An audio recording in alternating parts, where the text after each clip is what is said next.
The City at World's End. Chapter 3. Dying Planet. Keniston walked back down Mill Street toward the garage where he had left his car 1,000,000,000 years ago, when such things were still important.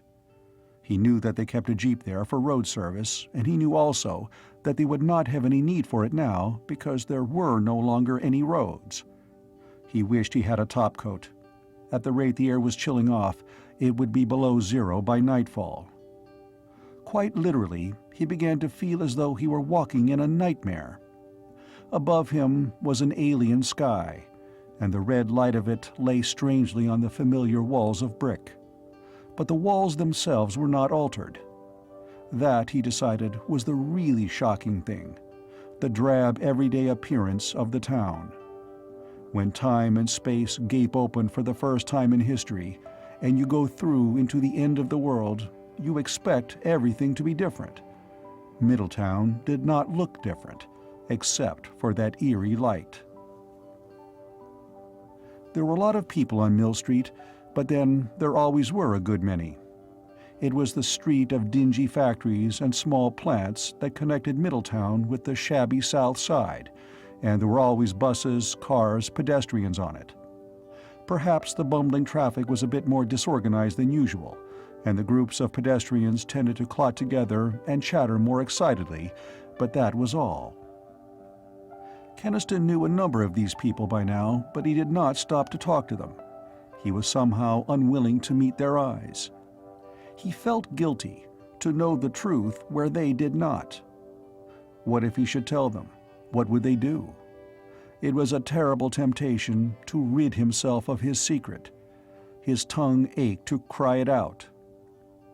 There were people like old Mike Witter, the fat, red-faced watchman who sat all day in his little shack at the railroad crossing, with his small rat terrier curled up by his feet. The terrier was crouching now, shivering, her eyes bright and moist with fear, as though she guessed what the humans did not. But old Mike was as placid as ever. "Cold for June," he hailed Keniston. "Coldest I ever saw. I'm going to build a fire. Never saw such a freaking storm." There was the knot of tube mill workers at the next corner, in front of Joe's lunch. They were arguing, and 2 or 3 of them that Keniston knew turned toward him. "Hey, there's Mr. Keniston, one of the guys at the industrial lab. Maybe he'd know." Their puzzled faces as they asked, "Has a war started? Have you guys heard anything?" Before he could answer, one asserted loudly, "Sure, it's a war. Didn't somebody say an atomic bomb went off overhead and missed fire? Didn't you see the flash?"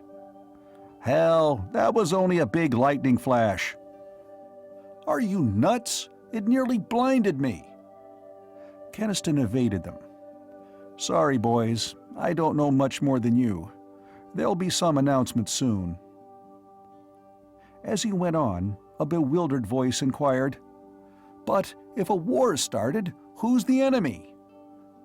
The enemy, Keniston thought bitterly, is a country that perished and was dust, how many millions of years ago? There were loafers on the Mill Street Bridge, staring down at the muddy bed of the river and trying to explain the sudden vanishing of its water. In the beer parlors that cheered the grimy street, there were more men than was normal for this hour. Keniston could hear them as he passed, their voices high, excited, a little quarrelsome, but with no edge of terror. A woman called across the street from an upstairs flat window to the other housewife who was sweeping the opposite front porch. "I'm missing every one of my radio stories. The radio won't get anything but the Middletown station today." Keniston was glad when he got to Bud's garage. Bud Martin, a tall, thin young man with a smudge of grease on his lip, was reassembling a carburetor with energetic efficiency and criticizing his harried young helper at the same time. "Haven't got to your car yet, Mr. Keniston," he protested. "I said around 5, remember?" Keniston shook his head and told Martin what he wanted. Martin shrugged. "Sure, you can hire the Jeep. I'm too busy to answer road calls today anyway." He did not seem particularly interested in what Keniston intended to do with the Jeep. The carburetor resisted, and he swore at it. A man in a flowery baker's apron stuck his head into the garage. "Hey, Bud, hear the news? The mills just shut down, all of them." "Ah, nuts," said Martin. "I've been hearing news all morning. Guys running in and out with the damnedest stories. I'm too busy to listen to 'em." Keniston thought that probably that was the answer to the relative calm in Middletown. The men, particularly, had been too busy. The strong habit patterns of work, a job at hand to be done, had held them steady so far. He sighed. "Bud," he said, "I'm afraid this story is true." Martin looked at him sharply and then groaned. "Oh, Lord, another recession. This'll ruin business, and me with the garage only half paid for." What was the use of telling him, Keniston thought, that the mills had been hastily shut down to conserve precious fuel, and that they would never open again? He filled spare gasoline cans, stacked them in the back of the Jeep, and drove northward. Topcoats were appearing on Main Street now. There were knots of people on street corners, and people waiting for buses were looking up curiously at the red sun and dusky sky. But the stores were open. Housewives carried bulging shopping bags. Kids went by on bicycles. It wasn't too changed yet. Not yet. Nor was quiet Walters Avenue, where he had his rooms, though the rows of maples were an odd color in the reddish light. Keniston was glad his landlady was out, for he didn't think he could face many more puzzled questions right now. He loaded his hunting kit, a .30-30 rifle and a 16-gauge repeating shotgun with boxes of shells, into the Jeep. He put on a Mackinaw, brought a leather coat for Hubble, and remembered gloves. Then, before re-entering the Jeep, he ran down the street half a block to Carol Lane's house. Her aunt met him at the door. Mrs. Adams was stout, pink, and worried. "John, I'm so glad you came. Maybe you can tell me what to do. Should I cover my flowers?" She babbled on anxiously. "It seems so silly on a June day, but it's so much colder. And the petunias and bleeding heart are so easily frostbitten. And the roses." "I'd cover them, Mrs. Adams," he told her.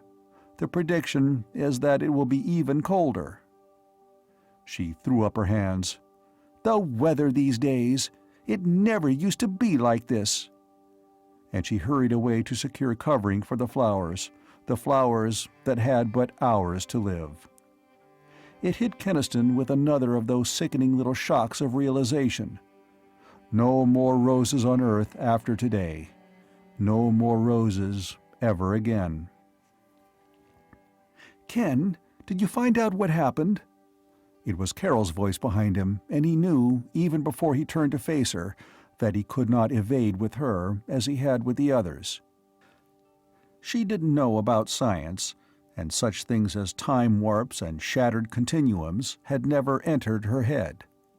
But she knew him, and she gave him no chance to temporize. "Are they true, the stories about an atom bomb going off over Middletown?" She had had time, since he called her, to become really alarmed. She had dark hair and dark eyes. She was slim in a sturdy fashion, and her ankles were nice, and her mouth was firm and sweet. She liked Tennyson and children and small dogs, and her ways were the ways of pleasant houses and fragrant kitchens, of quiet talk and laughter. It seemed a dreadful thing to Keniston that she should be standing in a dying garden asking questions about atomic bombs. "Yes," he said, "they're true." He watched the color drain out of her face, and he went on hastily, "Nobody was killed. There are no radiation effects in the city. Nothing at all to be afraid of." "There is something. I can see it in your face." "Well, there are things we're not sure of yet. Hubble and I are going to investigate them now." He caught her hands. "I haven't time to talk, but—" "Ken," she said, "why you? What would you know about such terrible things? He saw it coming now, the necessity he had always a little dreaded, and had hoped might be forever postponed, the time when Carol had to learn about his work. With what eyes would she look on him when she knew? He was not sure at all. He was glad he could evade a little longer. He smiled. "I'll tell you all about it when I get back. Stay in the house, Carol, promise me. Then I won't worry." "All right," she said slowly. And then sharply, "Ken." "What?" "Nothing. Be careful." He kissed her and ran back toward the jeep. Thank God she wasn't the hysterical type. That would have been the last straw right now. He climbed in and drove to the lab, wondering all the way what this was going to do to Carol and himself, whether they would both be alive tomorrow or the next day, and if so, what kind of a life it would be. Grim, cold thoughts, and bitter with regret. He had had it all so nicely planned before this nightmare happened. The loneliness would all be over, and the rootless drifting from place to place. He would have a home again, which he had not had since his parents died, and as much peace as a man was allowed in the modern world. He would have the normal things a man needed to keep him steady and give meaning to his years. And now... Hubble was waiting for him outside the lab, holding a Geiger counter and a clutter of other instruments. He placed them carefully in the jeep, then put on the leather coat and climbed into the seat beside Keniston. "All right, Ken, let's go out the south end of town. From the hills we glimpse that way, we can see more of the lay of the land." They found a barricade and police on guard at the southern edge of town. They were delayed until the mayor phoned through a hasty authorization for Hubble and Keniston to go out for inspection of the contaminated region.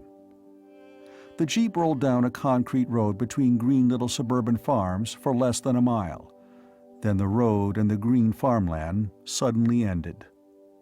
From this sharp demarcation, rolling ochre plains ran away endlessly to east and west. Not a tree, not a speck of green broke the monotony. Only the ochre-yellow scrub and the dust and the wind. Hubble, studying his instrument, said, "Nothing.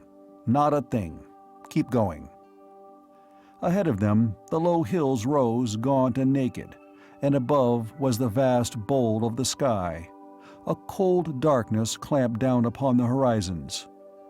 Dim sun, dim stars, and under them no sound but the cheerless whimper of the wind. Its motor rattling and roaring, its body lurching over the unevenness of the ochre plain, the jeep bore them out into the silence of the dead earth. End of Chapter 3.